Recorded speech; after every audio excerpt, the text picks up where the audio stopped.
Hi, I'm Mike Ryan. I'm the Executive Director of the Board of Elections in the City of New York. Thank you, poll site coordinators, for your participation in this training. As a coordinator, you're on the front lines, managing the poll sites and ensuring that every voter has the opportunity to have their voice heard and to cast their vote. You also provide an opportunity for voters with disabilities to cast their votes at a poll site that is safe, dignified, and convenient. We cannot do it without you, so thank you. By the morning of an election day, a lot of hard work has gone into the preparation and setup of the city's poll sites. Ramps and platforms have been installed, signs have been hung, and steps have been taken to ensure that every voter, regardless of disability, is able to easily and safely access their assigned voting areas.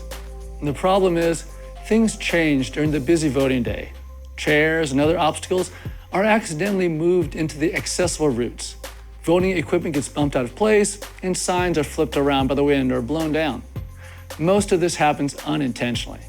But the fact remains that throughout the day, these changes lead to many poll sites becoming inaccessible for some voters. In this video, we're going to talk about how to maintain accessibility of the polling sites throughout the day. In order to help you see areas of concern, try to see the polling place as a voter with a disability might experience it. Try to anticipate what issues they might have that you would normally overlook. Pay careful attention so that you'll recognize these common problems and know what to do when you see them. The first concept we need to understand is the accessible route. The accessible route is a continuous, unobstructed path connecting all of the accessible elements and spaces at the poll site.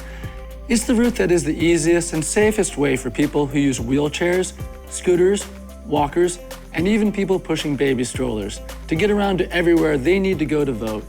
Exterior accessible routes always include the sidewalks and walkways leading to the accessible entrance and may include parking access aisles, curb ramps, and sometimes an exterior lift. Interior accessible routes will include corridors or hallways and doorways, plus certain aisles and clear floor spaces within the voting area. They may also include ramps, elevators, and platform lifts. You can imagine the accessible route as a red carpet that begins at the spot where a voter arrives that allows them to get to every place they need to go to vote. It's usually shown as a dashed line on the schematic plan of the site that's in the site coordinator's envelope, and it may be shown as a pair of dashed red lines leading through the voting areas on the floor plan.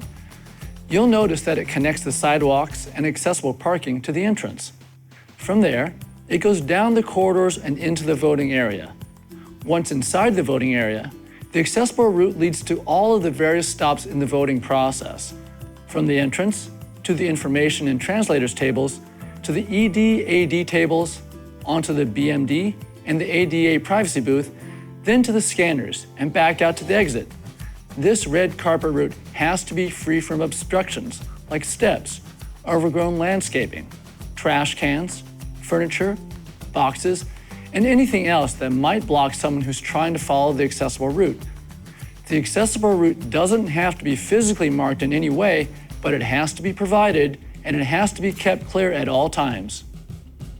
Although 4 or 5 feet of clear width is preferred, accessible routes must always be at least 36 inches wide, with one exception. They can narrow to as little as 32 inches for no more than 24 inches at a time. An example might be a doorway that is 32 inches wide or a place where a column narrows the route. This minimum width will allow someone using a wheelchair the opportunity to push themselves through the narrow space without hitting their hands or arms. But again, it can only be as narrow as 32 inches and can continue for no more than 24 inches at a time. If something movable narrows the width for more than that 24-inch segment, move the obstruction to provide the full 36-inch width along that part of the accessible route. If there's a disagreement or a question about how to interpret or apply this requirement, call the Board of Elections office. While you're checking the corridors, also check to make sure that all of the doorways on the accessible route are propped open with nothing blocking access or reducing the clear width below 32 inches. For example, make sure no one props open a door with a trash can, brick, or large stone. A prop door may be helpful, But if it's done with a trash can or anything else that's too large and that obstruction narrows the clear width, it is an obstacle itself. While this accessible route will have been set up at the beginning of the day, it is your job to walk the accessible route every 2 hours, using the ADA checklist to make sure it is maintained throughout the day, and to make sure these clearances are still provided. If you find anything obstructing the accessible route, move it immediately. Like voters using wheelchairs who can follow the accessible route, voters with vision loss like me will use what is called the circulation path. We cannot see the accessible route, so the circulation path includes the entire accessible route, but it's much bigger than just that. Usually, the circulation path includes all of the areas where voters can walk. It also includes the headroom above the walking surface up to the height of 80 inches. Many poll sites have protruding objects that are more than 27 inches above the floor where a cane can detect them, and less than 80 inches above the floor where they're above the voters' heads.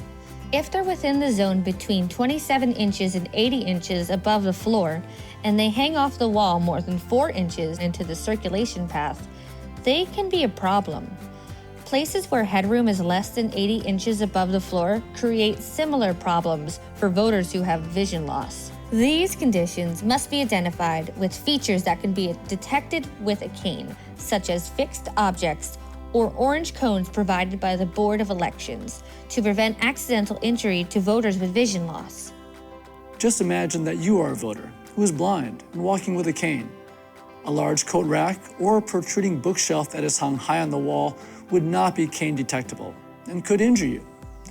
Some of the worst problems we found include big wall-mounted fire extinguishers, air conditioners hanging over the entrance walkways or ramps, stairways with open undersides, equipment brackets and controls in school gymnasiums, and pipes hanging too low in unexpected places. Sometimes we run into scaffolding that has large open areas near the ground that aren't cane detectable. Those open areas will need low horizontal straps or orange cones so that people don't mistake the openings for a walkway.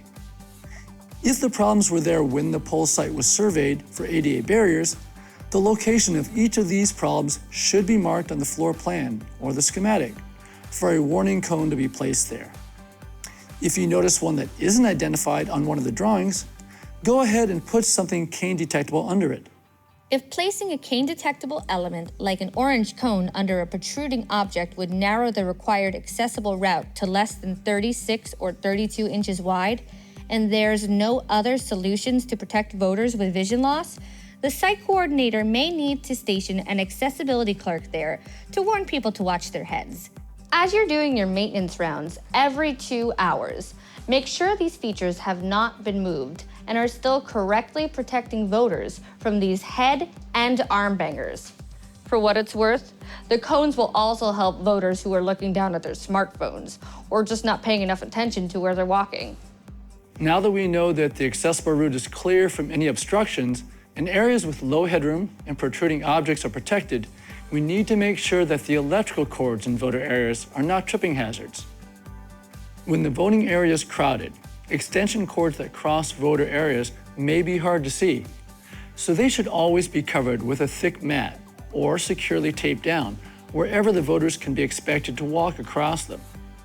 It's also best practice to run any power cables outside of the 5x5 clear floor areas on the voter sides of the BMDs and ADA privacy booths to make turning around in those areas easier for everyone.